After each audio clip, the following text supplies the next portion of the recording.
Good morning, good afternoon, and good evening to those of you who are joining us from across the world today for another edition of Pandemic Punditry brought to you by the Content Experience Company. We are delighted and honored to have with us Mahi de Silva, co-founder and CEO of Amplify.ai, and John McCrae, CMO of Amplify.ai today. Welcome to Pandemic Punditry, everybody. Thank you. John, if let me start with you. I know Mahi's been with us about, 9 months ago, but I'd like to start with you if you don't mind. Sure. For the benefit of our viewers and listeners, if you could sort of give us sort of a layperson's definition or description of what conversational AI is, that might sort of help set the stage a little bit. Sure. Well, believe it or not, we're actually at this juncture of advancement of technology that it is now actually possible for organizations, whether that's consumer brands or political campaigns, or in the case of the Indian government, we're able to now have interactions between software and humans that are actually personalized, one-to-one, conversational, and to drive real results. So it's effectively digital engagement at superhuman scale. Superhuman scale. Okay, so we're talking about, if you were traditionally using something like a call center or humans on the phone or answering questions you're talking about this sort of amplified by potentially millions if you wanted to. Yeah, so I mean, one of the really interesting areas where we see this deployed is for brands that get really high engagement on social media, particularly in the form of comments on Facebook and Instagram. Some brands will have a small team of humans try to stay on top of that, either boosting the positive comments or responding to customer problems, or in some cases maybe hiding a brand or a comment that's got hate speech in it. Those kinds of activities are expensive to do, and most brands don't have anyone doing that 24/7. So we're really when we talk about superhuman scale, we're really being able to do this kind of listening and engaging in an effective way with a much, much larger number of, say, comments than would be practicable to do by a human team. And in the case where it makes sense to go from seeing the comment to actually replying to it in a personalized one-to-one way, that's even more resource intensive. But using conversational AI to do that is now quite feasible. One really incredible example of this is we were used by many of the US Democratic political campaigns in order to do voter engagement at superhuman scale. And in the final days of this historic election cycle, our platform was handling over 1 million comments a day, something you could never possibly field a team of volunteers or paid people to even read, let alone read, understand, and reply to in a meaningful way. So amazing, right? So we're talking about this thing at hyperscale, as you so rightly put. Mahi, I know good to have you back, by the way, on Pandemic Punditry. Since we last spoke, the world has obviously changed quite dramatically.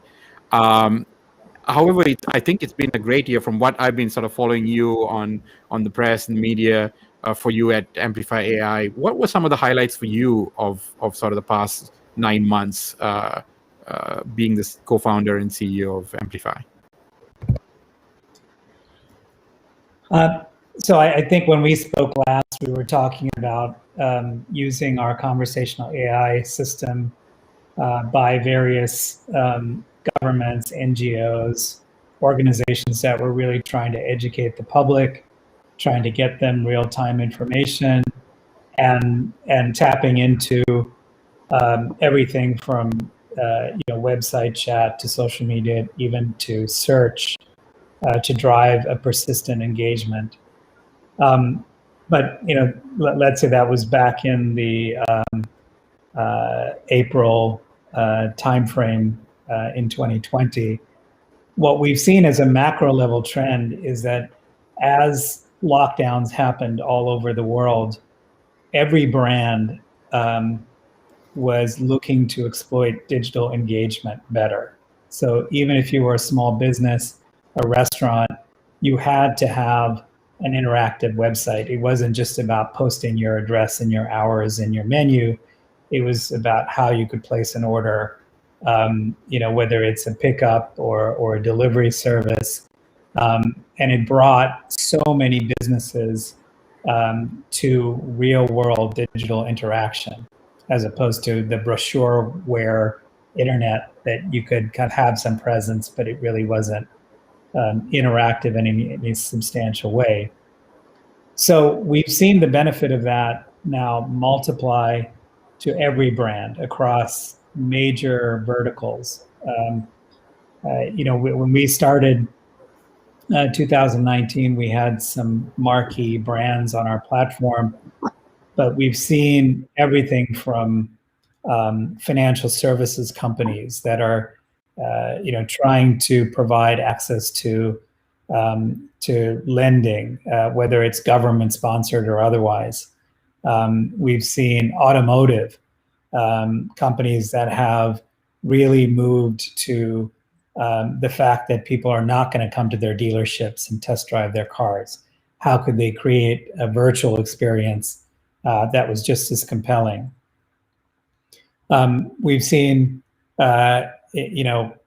consumer packaged goods companies or FMCG products that have really embraced the notion of being able to create a more personalized experience for their customers. What does that lipstick look like on you in an augmented reality experience? Where is the best place to find that eyeliner or that magnetic lashes that are now seem to be taking the internet by storm? And then we just happen to kind of fall into the political dynamic where, here in the United States, there was really a call to action given what was happening in our capital. We were happy to lend a hand in terms of our platform to be used by 17 total campaigns in the United States, from presidential campaigns to Senate and congressional campaigns, even gubernatorial campaigns, and all of the infrastructure that is mechanized to support them. So it was particularly rewarding to see the outcome that we saw, in the White House in terms of Joe Biden, and two very, very important changes in Senate races, in Arizona, in Georgia, here in the U.S., that has basically changed the balance of power. So all in all, despite having kind of a slow start to 2020, we ended the year exceeding our own financial goals and expectations, traction with customers, working with the giants, Facebooks and the Googles of the world, and in general, seeing what we have poured our energy into building the SaaS platform for conversational AI, really see strong adoption around the world. it's always good to sort of exceed your financial goals and then do some good in the world at the same time. So I actually worked on the first Obama campaign. I was a volunteer fielding those phone calls, and I know how busy all of us were when we were trying to flip Virginia for Obama, which we did. But it was one of those things that, and having been sort of a volunteer in the campaign, I can just imagine what your technology would have done at scale. So great work there. Karthika, sorry, I know you have some, I've been monopolizing. It's all right. John, my question is actually for you. This is specifically, could you tell our audience, please, how Amplify AI was used to win the presidency, flip the Senate and turn one of the key red states blue? Sure. I'll share that we got our start in the U.S. political market with Kamala Harris. So we actually entered into the U.S. political space in probably May of 2019, going live for Kamala Harris. One of the core techniques was doing automated response to the comments coming in on her or any of our clients' posts, whether paid or organic. So we look at that comment as fuel for our system, a chance to take a public comment and reply to it privately, one-to-one, in a personalized way via Messenger. If the person receiving that comment response replies back, that's the beginning of both a conversation and potentially a long-term conversational relationship. And what we saw in the US political market was on the order of 50 to 60% of people receiving that comment response would lean in and engage. That's really a high response rate for a digital engagement channel. In fact, we've got one client right now who's running for the US Senate who's getting a 78% reply rate. Anyway, that conversation can go in any direction, and at the start of it, we might not know whether the voter is leaning toward our candidate, our client, persuadable, or in clear opposition. But we get that sorted out pretty quickly and take the voter down these various pathways. This was the most expensive election in US history because so much was on the line.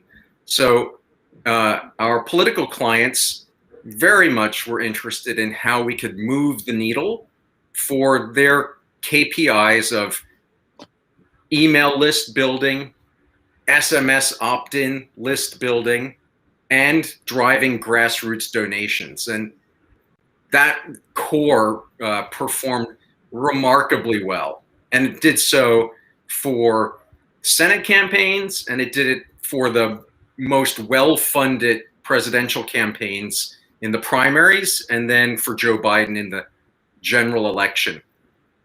So that's really awesome. It helped fuel the key races, Biden, and in the Senate, Mark Kelly, John Hickenlooper, and John Ossoff.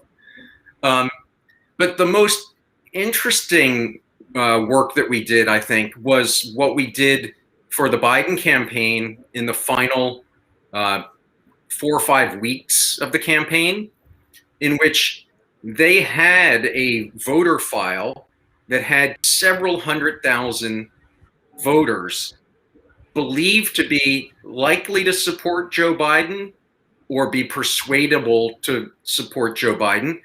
But these several 100,000 people, they were unable to reach them because they either didn't know the phone number, or when they attempted to reach them by sending a volunteer door knocking, they failed. And so they recognized that we could probably help them with that through conversational AI engagements. And we did that through an ad campaign leveraging Facebook's click to messenger conversational ad unit. And in the last few weeks before the historic outcome, we managed to get to 247,000 voters in 14 battleground states and have them in deep conversation with Joe Biden's AI.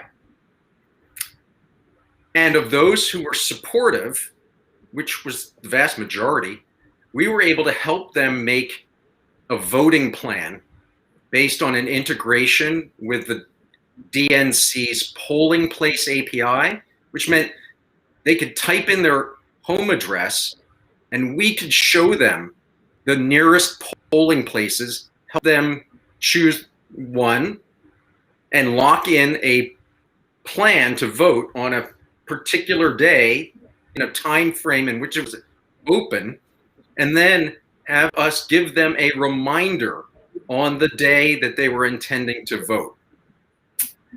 Hugely successful. Wow. But we also were able to take people who told us that at that moment in time, they were still undecided. And through an integration with Help Scout, a platform they were using for volunteers to message to people, we were able to do a live handover to human volunteers to persuade them in this important decision. And we did that with over 3,000 voters. And as you know, this was although the gap in the popular vote was many millions, it was still decided by tens of thousands in a small number of states due to our quirky electoral college system. Wow. Karthika? Yeah, thanks, John, for that detailed kind of explanation. So I'm just wondering, so you're obviously monitoring what's happening with Facebook in Australia and things like that with the news and stuff like that. Does that affect your business model in any way in the future? Do you think that's going to make it easier for you, harder for you?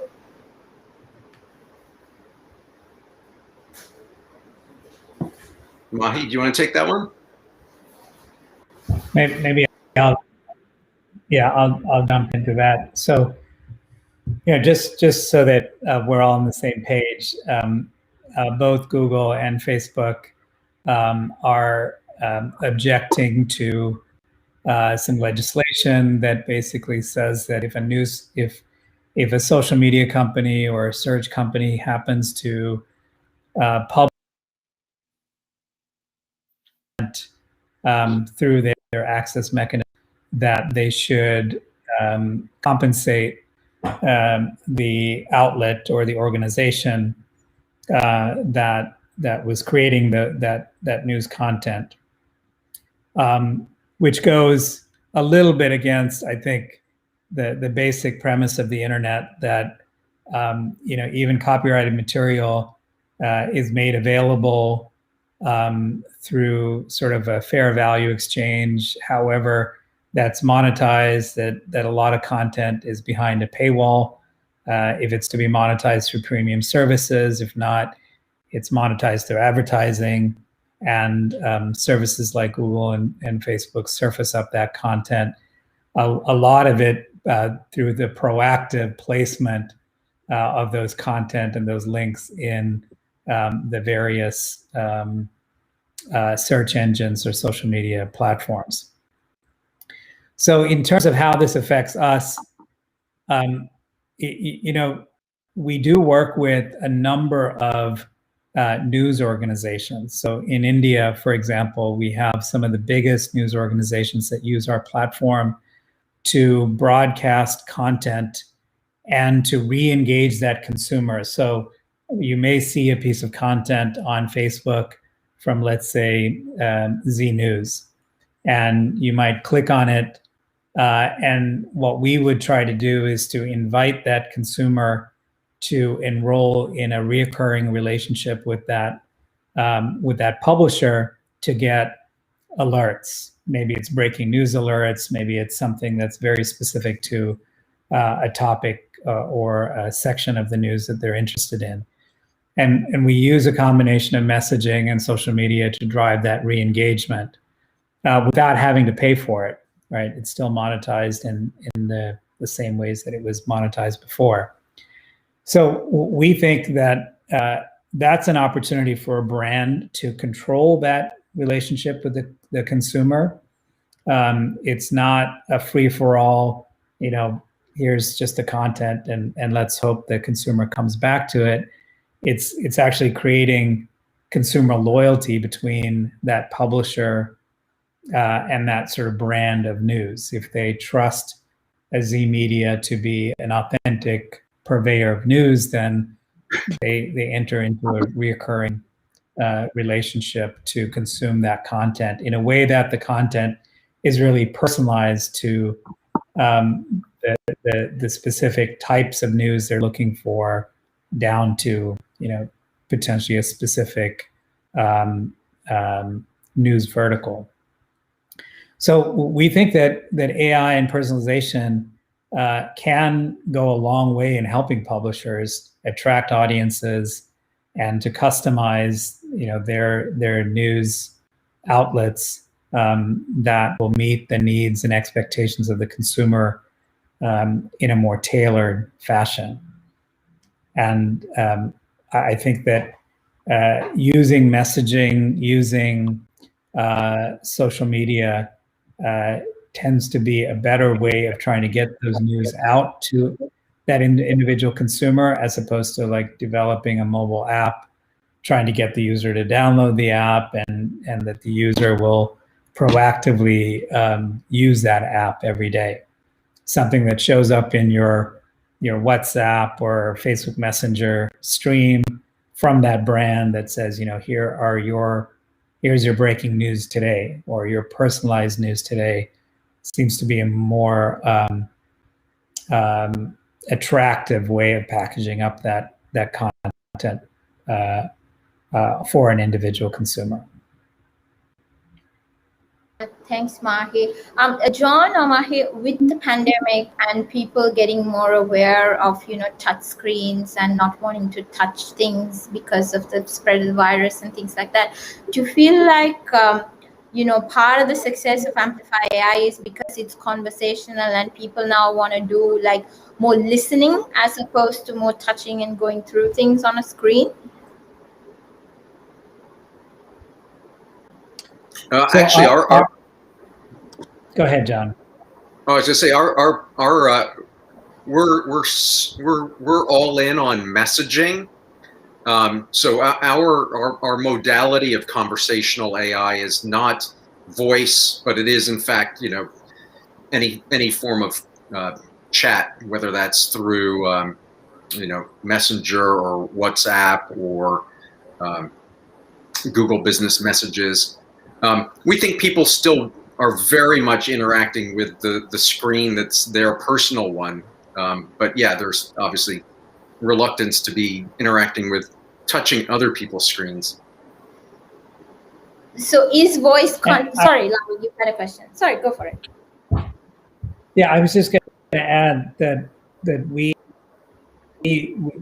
believe that delivering content is very familiar, that people are used to, is a better engagement. So your phone is sort of central to that. And it could be that an alert that shows up on a popular messaging service. You'll open it and you'll see the content that was personalized for you. We're also big believers of tap experiences versus type, because on a small screen it actually takes more effort to type on that screen. But if you give them lots of choices, like a news carousel, so they can easily kind of swipe and tap things that are interesting to them, they can scroll easily. That also accentuates consumption and loyalty.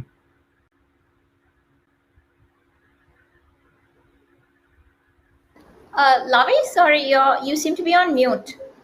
Sorry. All right, I'm not on mute anymore. Thank you. Hopefully everybody can hear me. So if you guys switch gears a little bit. So we recently featured Elizabeth Adams on our program, and she spoke about the need to sort of build a more purposeful AI, AI that embodies our better natures by eschewing our darker, more violent tendencies, right? How do you ensure that, conversational AI is not misused or abused, given the power that obviously you've demonstrated through the success in the recent elections? And, what safeguards have you deployed at Amplify AI to sort of ensure that your technology is used to improve the human condition ethically, fairly, and justly? Anybody can answer that. Yeah, I'll jump in first, and I'm sure John can add. I would say that the first thing we try to do is the AI systems respond to human interaction, right? We are, of course, we can help organize data and present it to the consumer, and we try to do that in a very even keel, low, low annoyance tonality to it. But a big issue that we really contend with is the power of social media to create disinformation and discontent. So there's a professor here at Stanford, Professor Hancock, who's written extensively about this notion of what he calls, I think that the term is now I'm blanking on the specific term. Is it emotional contagion? Yes, thank you, John. Emotional contagion. And what that means is that on social media, if you see something negative and you see multiple versions of that sort of negative sentiment, you're much more likely as a human being to pile on to that negativity. And the converse is also true, that if you tend to see things that are positive, have positive feelings towards that brand or that entity. So one of the things that we found in political is that if you can actually detect like organized disinformation, which quite often comes in the form of bots that attack social media accounts, that if you recognize that and you eliminate that negativity from the reaction pool to content, that you can actually significantly improve the sentiment around that brand and that message. And so we've taken that learnings and made it available to brands far and wide, which is what we call comment moderation, the ability to use machines to sort through what could be, a tsunami of comments and reactions on platforms like Facebook and Instagram, and be able to detect patterns of abuse, and to be able to not only hide those attempts at abusive behavior, but even identify and ban those accounts, so that you're detecting those attack points and you're permanently disabling them. Okay, so maybe a follow-up question to that one. So if, I think I was asking, I like the fact that you have comment moderation, I guess, within the sort of existing client interchange.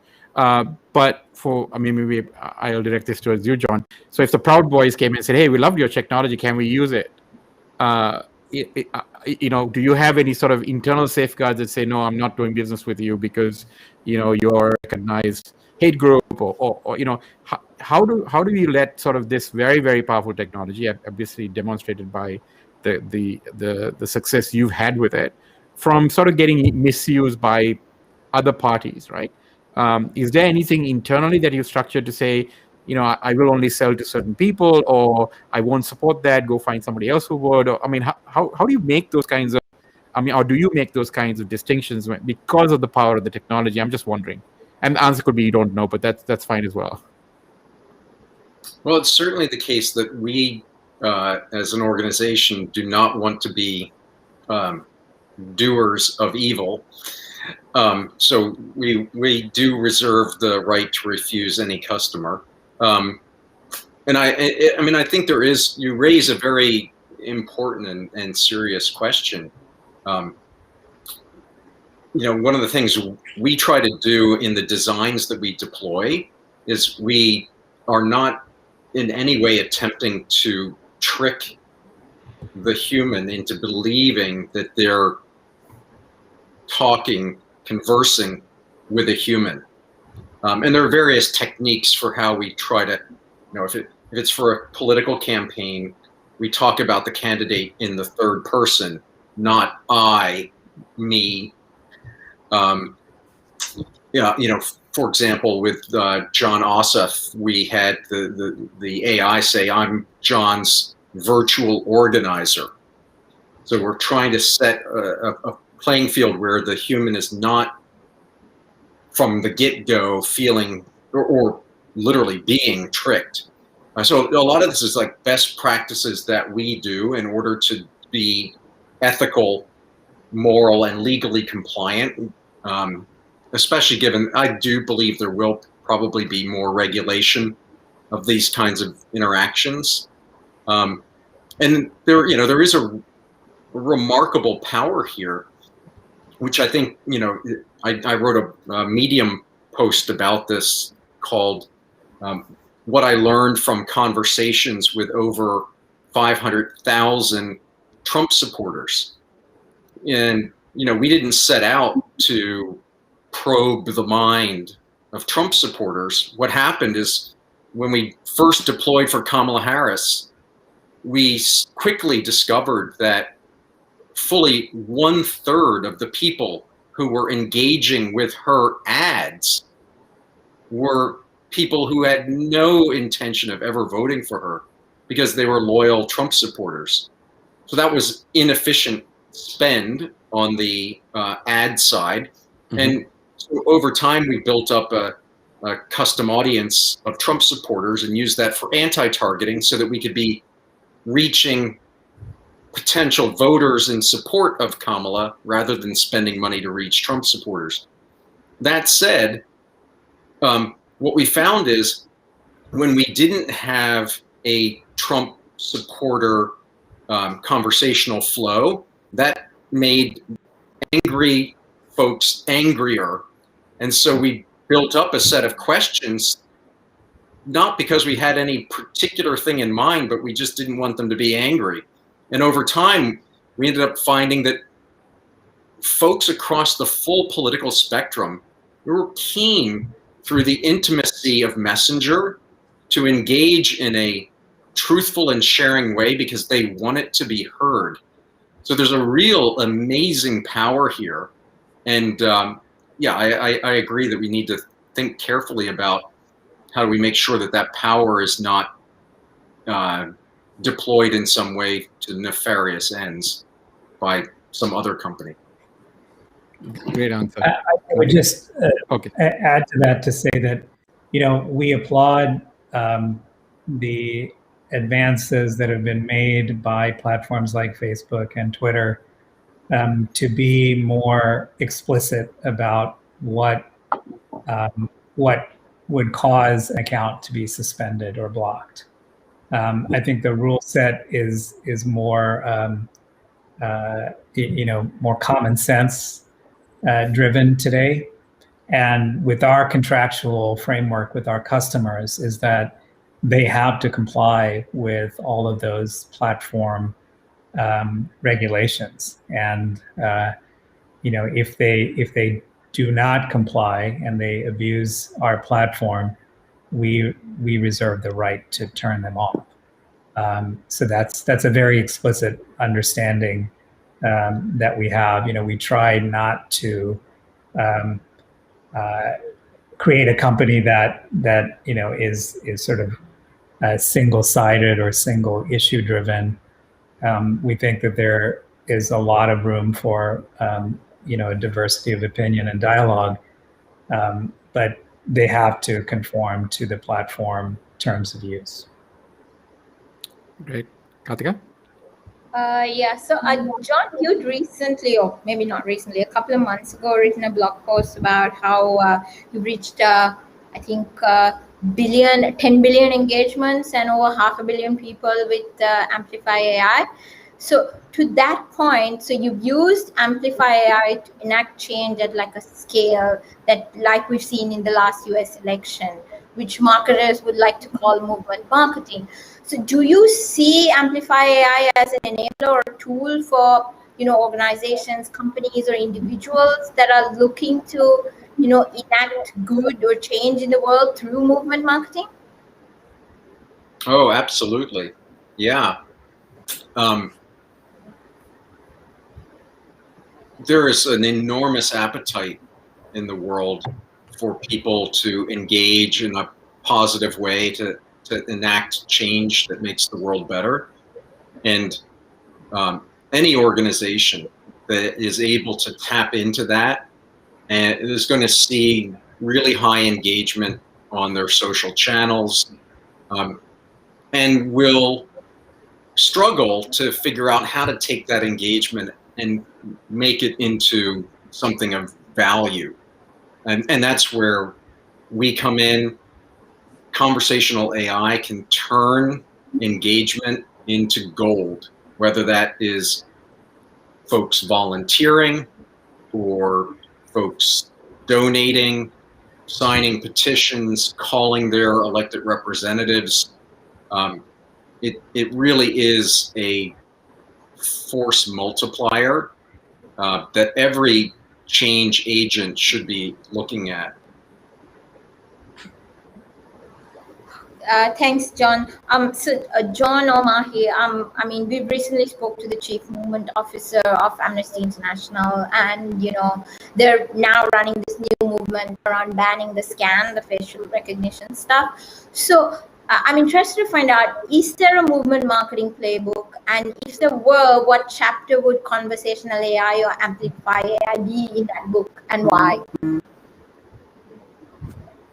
Well, maybe I'll take it from the perspective of there's a lot of similarity between what movement marketing is trying to achieve and what a political campaign is trying to achieve, because it's a combination of digital engagement at massive scale. It's tapping into positive emotions to affect change. It's mobilizing to take actions, and all of that is amplified by being able to have an intimate one-to-one long-term conversational relationship between the entity and any one person. And for any organization that is able to have a large number of people interacting with it, this is the game changer. And it doesn't matter whether it's happening through Messenger and Facebook, or whether it's happening through SMS or WhatsApp or web chat. All of these conversational surfaces are an opportunity to use conversational AI to move folks up the ladder of engagement to affect positive change. Wow. So if the civil rights movement, if Martin Luther King was alive today and the civil rights movement is happening now, how would you see Amplify AI playing a role? Well, I mean, there's nothing better than the 1-2 punch of a great mission and people who can articulate the vision of the mission and some way to effectively organize human activity at scale. Now, what we saw in the civil rights movement in the United States, that all happened, and it happened without the internet, and it happened, with phones and door to door.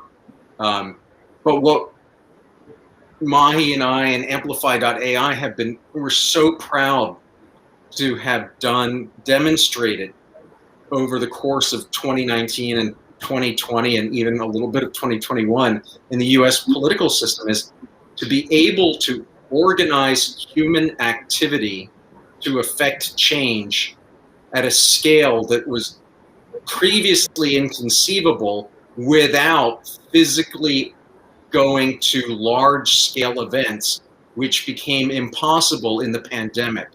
COVID-19 fundamentally changed how campaigning, how organizing humans to make change could happen at scale.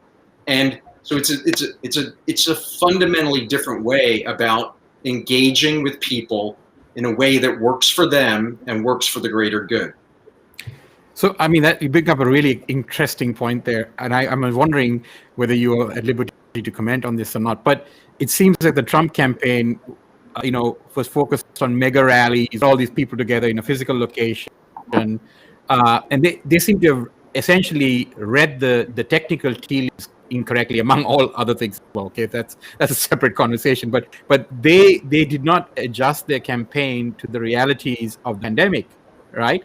Yeah, I mean, you guys went absolutely. with Conversational AI, and you reached millions of people, and they were all about the show of having people in a location and doing the rah-rah, and obviously that backfired spectacularly. And they also built a campaign app, which they literally referred to internally and publicly as the Death Star. Oh my God. And to Mahi's earlier point, like, it's 2021. It's not about getting people to download your insurance company app, your banking app, your political campaign app. Like, people don't want to download 50 more apps. They want to have self-service digital interaction that works for them in a convenient and instantaneous way. And that's what is possible through messaging and conversational AI. Wonderful. So if you were to sort of take this prognostication a little bit further, Karthika, did you have a follow-up question? You were. Oh, no, please go ahead. I do have a question, but we can come back. Okay, all right. So for both of you, so if you were to sort of imagine yourself 5 years from today, right? Where do you think conversational AI? I mean, how dramatically changed would conversational AI be, or Amplify AI for that matter? What would it look like, sound like, feel like to us, say, 5 years from today? I'll take a quick stab at that. So one of the big differences, I would say, we employ versus traditional list. So whether it's political or government driven or brand driven, the playbook has been, let's give us your email address and we'll keep you updated about our products or our mission or our vision or what have you. The problem is email is a store and forward. It's an antiquated messaging system that has been grossly abused. So, most of us see more spam in a day than useful correspondence. And if we don't feel a particular allegiance to a brand or an organization, we're much more likely to ignore that piece of information. But if you as an organization have earned the right to communicate with me through an intimate messaging channel, and that SMS, or it could be other messaging platforms, then it's up and it says that you're Amnesty International, and I feel akin to Amnesty International. I will read that message if there's a call to action, I'm much more likely to consider providing that action than if it was sent to me in an impersonal email campaign. The second, and I think more important part about it, and this is where AI and machine learning come in, is based on those patterns of interaction. Those interactions become much personalized, graphically tuned. It's issue driven.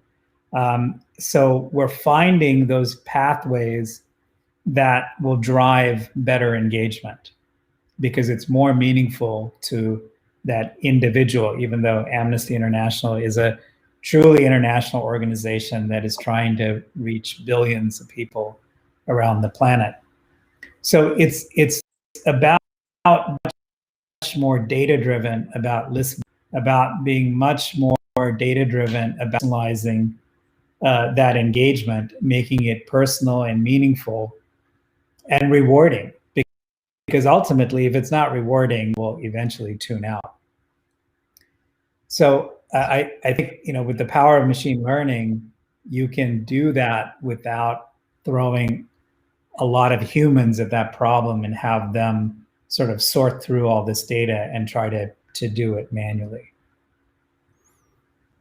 So do you feel that, in addition to sort of text or typing or touching, as you suggested, that people will also just be speaking through their AIs like Alexa or Google Assistant or Siri or something like that as well, and then interfacing with an AI similar to yours in the background?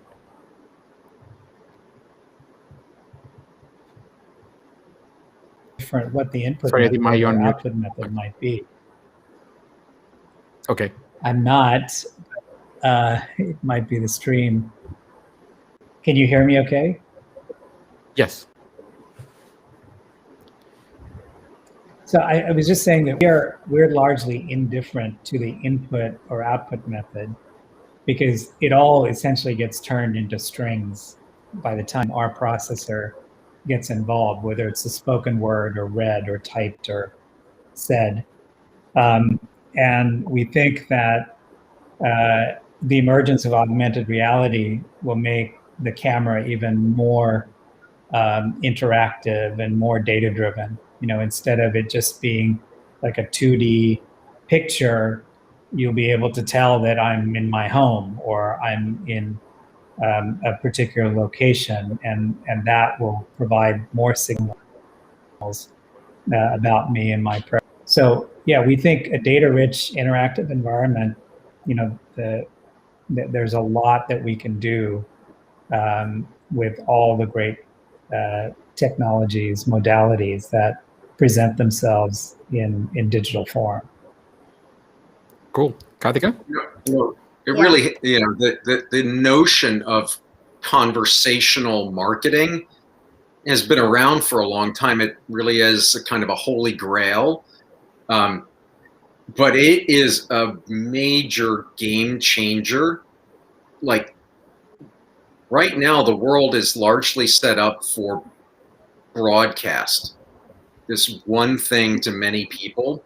And that's in the next 5 years, that gets completely turned over, because what we've shown is that people are very willing to share a bit about what they really care about in order to get a better, more personalized experience through conversational engagement with a brand or a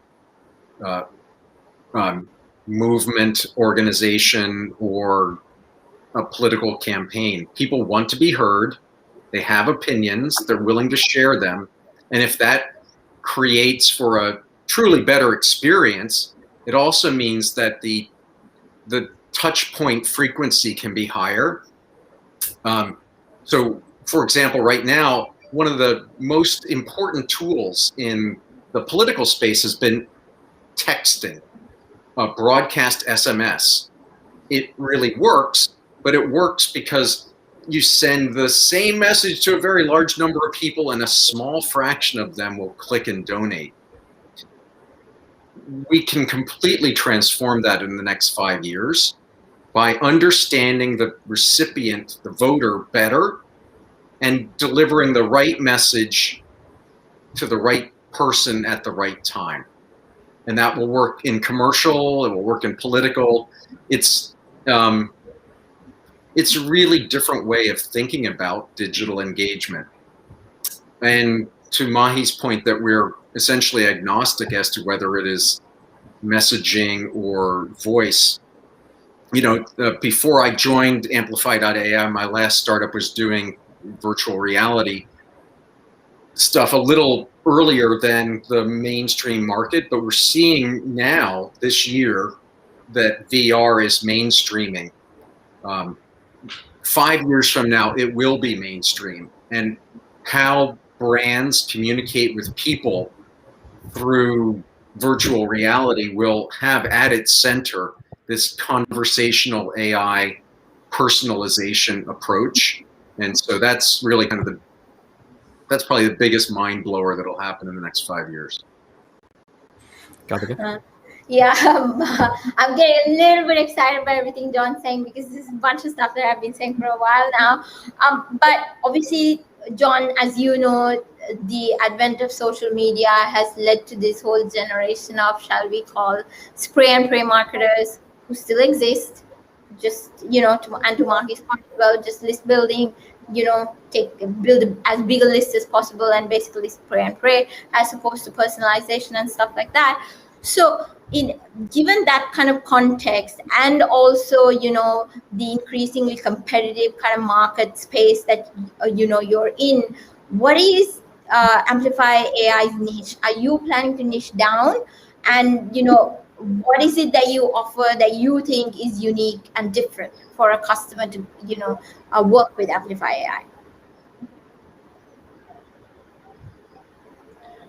Was that I'll take a quick stab. Yeah, Mahi, go first. I would just say that the scale of mechanization with AI does have a threshold that you need mechanization.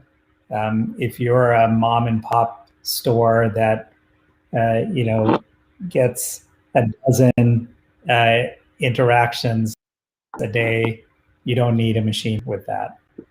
But we focus on those organizations that are seeing thousands of interactions, and it would be quite expensive to have humans sort through all of those. And just it's not just the inefficiency; it's actually the diversity that any human pool introduces to customer engagement. That if you take a pool, there have been studies done that when you exceed like 100 people in a call center, your quality of responses actually go down, because it's so much less consistent than if you had 100. So scale matters.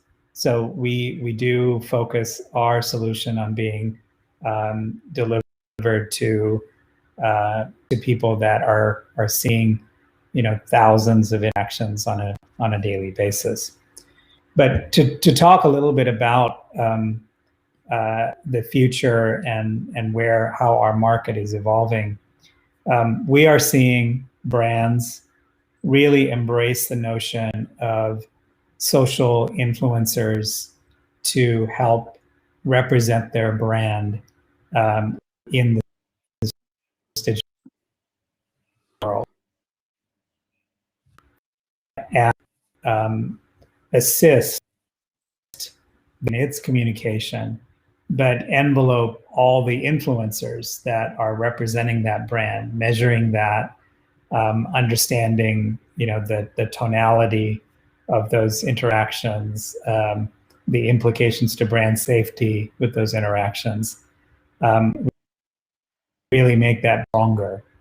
And they can go and enlist these influencers in a much more data-driven way than just saying, oh, this person has 1 million followers, so let's pay them to write a post about my product.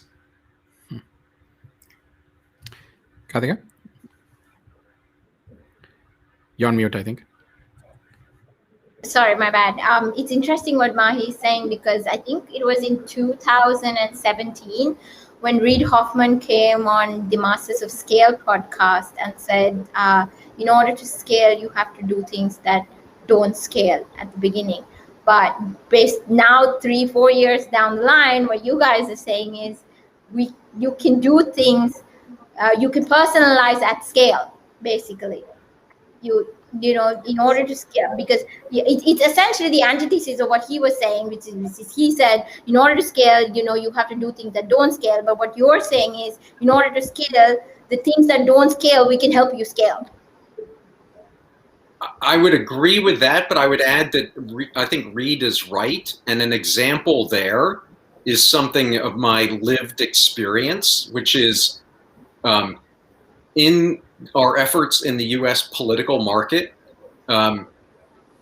I led the design of the conversational UX, and I monitored personally many thousands of conversations, because essentially what we're talking about here, the bleeding edge of natural language processing.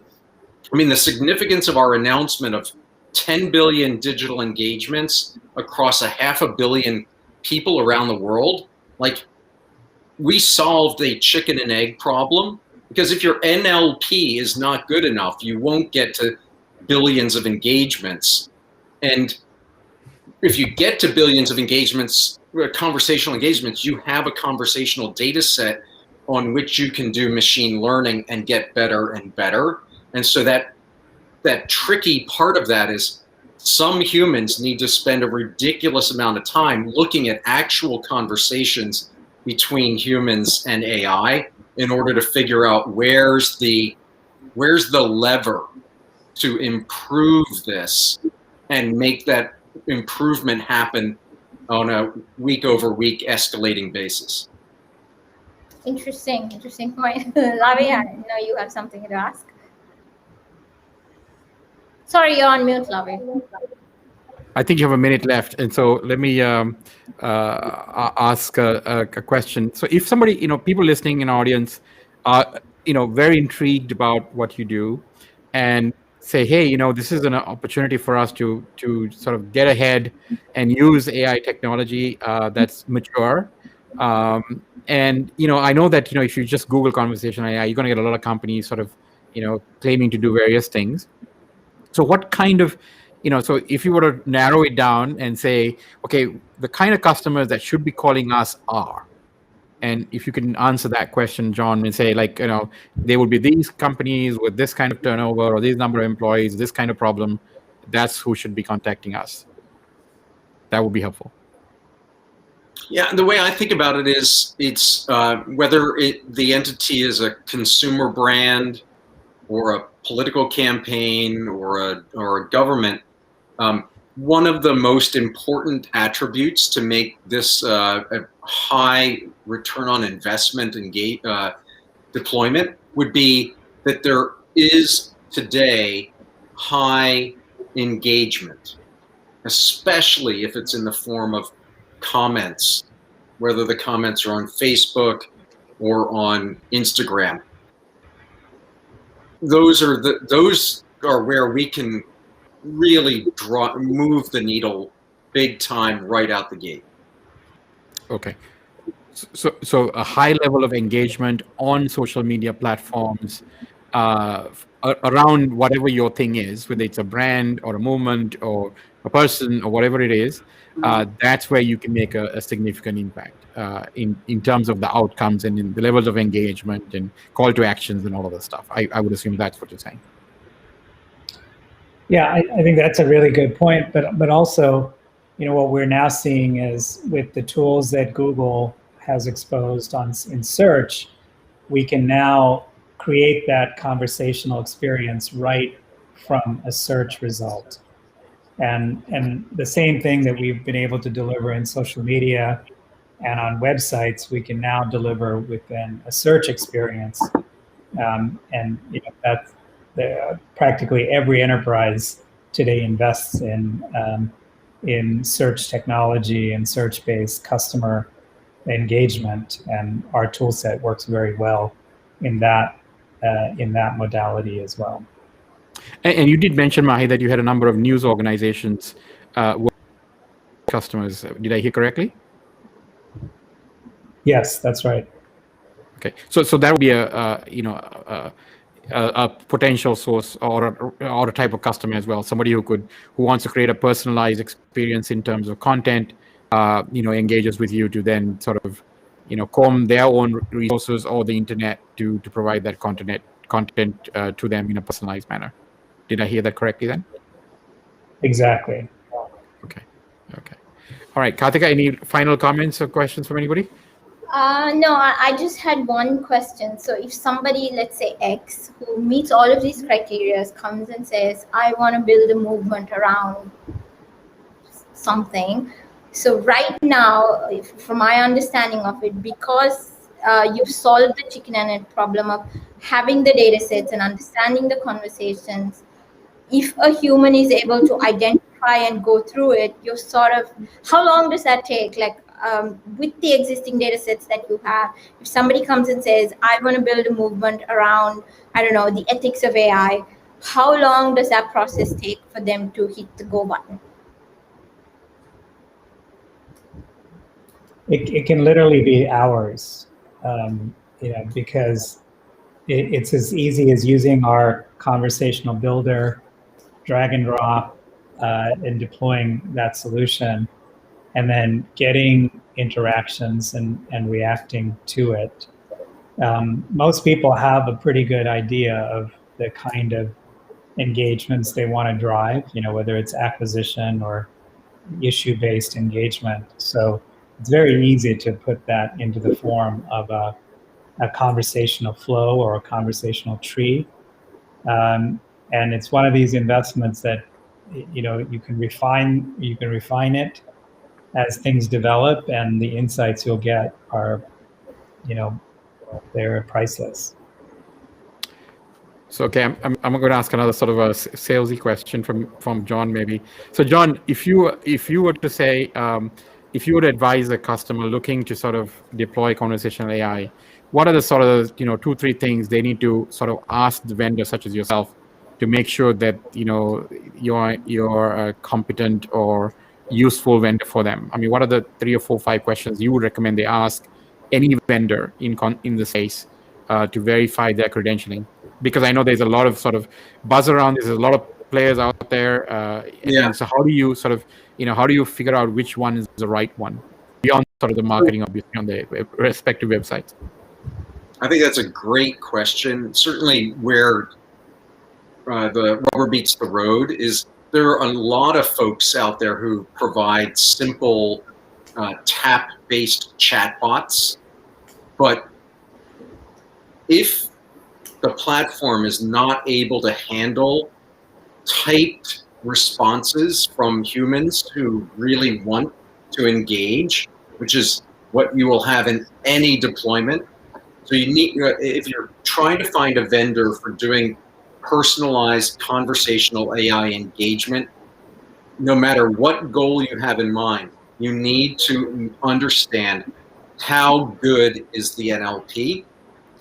And one actual, if you want a number, you could ask, what is the average number of messages per session that you typically are seeing? Because for most simple chatbots, it's 2, 3, 4 messages, interactions. We're able to do in-depth, purpose-driven conversational engagement that goes to 20 to 25 messages per session with almost no drop off. And I would also ask if you, as you should, provide an automated response whenever anyone asks, are you a bot? Are you software? Are you human? Which happens.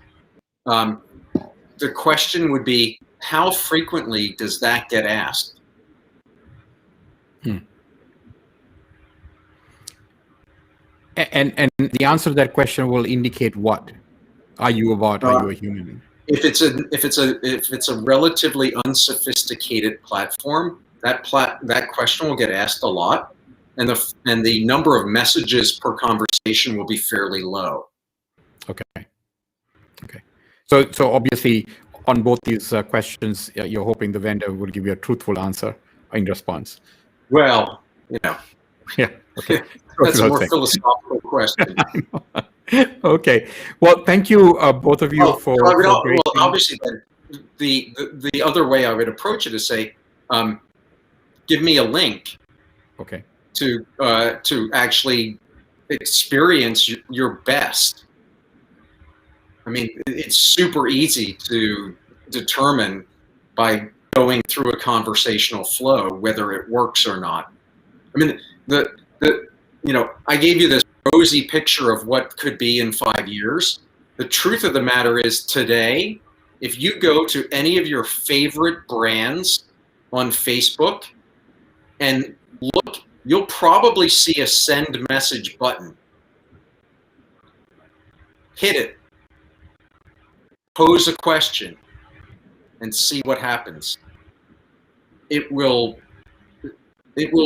disappoint you in almost all cases. So this is such a huge market opportunity, because right now some of the best consumer brands in the world have not realized that their consumers, their customers, their prospects want to be heard, want to engage, and want to have a meaningful, convenient interaction that is better than calling them on the phone.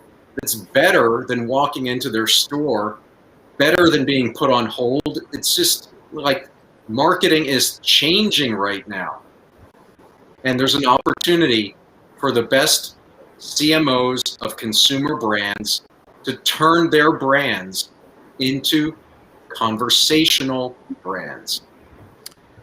Thank you. That's spot on. And I think if anybody wants to read the latest McKinsey report, says that because of the pandemic, we are now in year 2024 in terms of digitalization and not in 2021. So, we sort of leapfrogged all the way into the future.